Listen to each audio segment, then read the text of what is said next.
Hello, are you American and do you understand what I'm telling you? If so, it's somewhat paradoxical that we're communicating in a European language when our place of origin is an ocean away from the old continent. Don't feel bad about this, as in reality, all countries of our time have at some point been colonized or occupied by some European power, except for three honorable exceptions. Yes, there are only three and nothing more. Are you interested in knowing which ones they are and how they achieved this feat for history? Alright, then stay until the end of the video.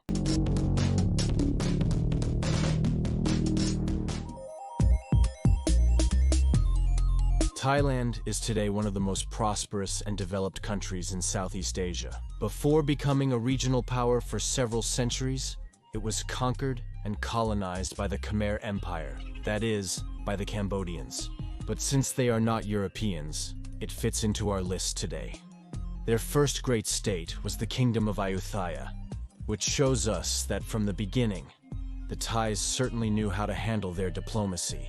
This is reflected in events such as diplomatic visits to European countries during the reign of Narai, like the one in 1686 to the court of King Louis XIV of France. During the following centuries, Thailand becomes a true regional power, in which it subjugates its neighboring peoples, reaching its maximum splendor during the era of the Rattanakosin Kingdom.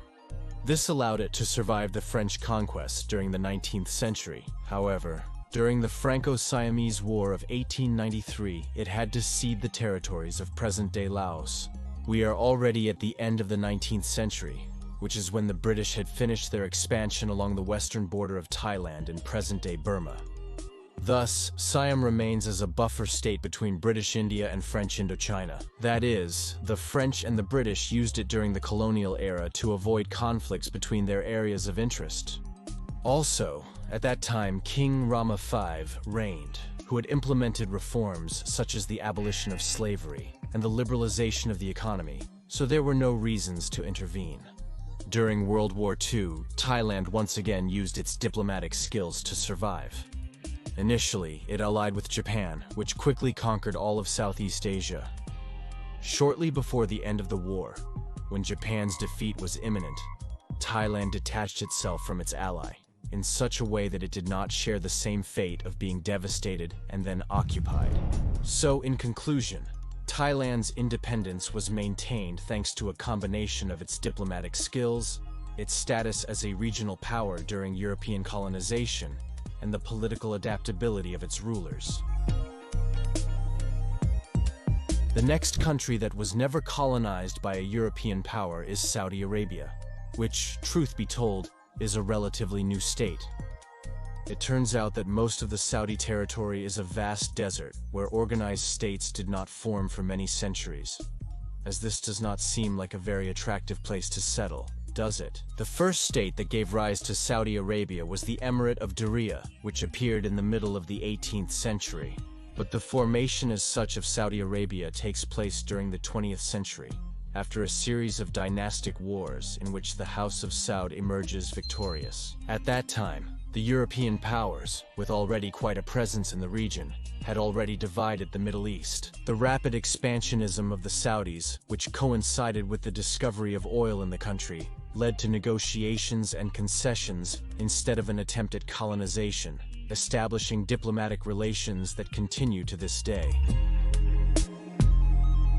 The third country never colonized by a European power lies in the Himalayas, the highest mountain range in the world. Bhutan was formed after the unification of various Dzongkha peoples who followed Tibetan Buddhism under the leader Shatdru Ngawang Namgyal. Due to its geographical condition, there were almost no countries with which it came into conflict, because who would want to live in such a hostile climate, right? And I say almost, because there was a country that started a war against Bhutan, the United Kingdom, which during the 19th century maintained control over the British Raj. During the War of Edward, the British achieved victory and annexed the regions of Kog Bejar and Assam Duar, but respect the independence of Bhutan. The good part for them is that as they were pushed even further into the Himalayas, now no country was interested in invading them. And the good part for you, if you subscribe and activate the bell, is that you won't miss any of the 5 videos we release a week. Now that we have seen the 3 countries that were never colonized by any European power, It's time to make special mentions about some states that you surely expected to be on this list. But they are not, because they were occupied at least for a brief period, starting with Japan, a great empire that fell after World War II after being hit by 2 atomic bombs.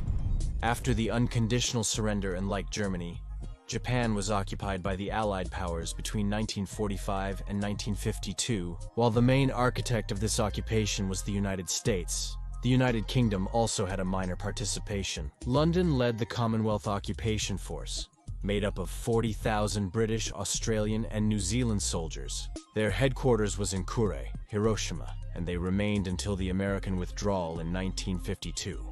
Iran is a country with many empires in its historical memory, and the Ayatollah regime is quite proud of this, so I doubt they fondly remember the era of the Anglo-Soviet occupation of Iran between 1941 and 1945. Yes, during World War II, due to the suspicions generated by the alleged sympathies between Nazi Germany and Iran, which increased in the face of Tehran's refusal to provide its territory to supply the Union of Soviet Socialist Republics from the British Res. The Ethiopians boast of being the only African country never colonized by any European. So please don't tell them I told you this wasn't entirely true. After the defeat during the Second Italo-Ethiopian War, the country is annexed and integrated into Italian East Africa, along with Eritrea and part of Somalia. It is not until 1941 that the Italians are expelled with the help of the British.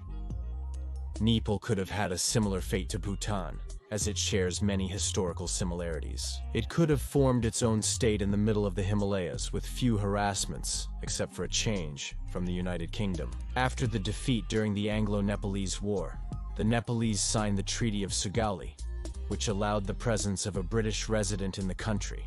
That is, a politician who influenced their internal politics. So many consider this as an indirect control that extended until 1923.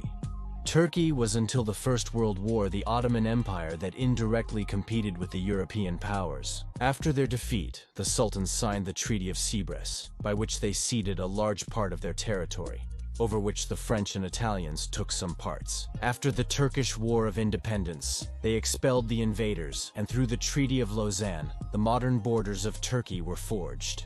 Finally, we have Afghanistan, which became the only country in Central Asia not to be colonized by either Russia or the United Kingdom, as it remained a buffer state that both had to respect to avoid conflicts. However, the latter did not respect this, and after the Second Anglo-Afghan War, turned the country into a protectorate until 1919. Likewise, during the Afghan-Soviet War, the Union of Soviet Socialist Republics occupies certain areas of the country and even establishes the Democratic Republic of Afghanistan, which you should deduce everything from the name. In conclusion, these have been the countries that were never occupied or colonized by any European power, and those that were, but for a very limited time. As you can see, for various reasons related to good diplomatic maneuvers and geographical issues, there is no doubt that this science tremendously shapes the destiny of nations. Do you know any other country that could fit into today's list? Don't forget to leave your comment and subscribe to the channel. Also, I leave you in the description my social networks, and in case you want to see the new videos in pre-release and have a greater interaction with me, your donations on Patreon, unamanito.net, or channel members are welcome. Until next time.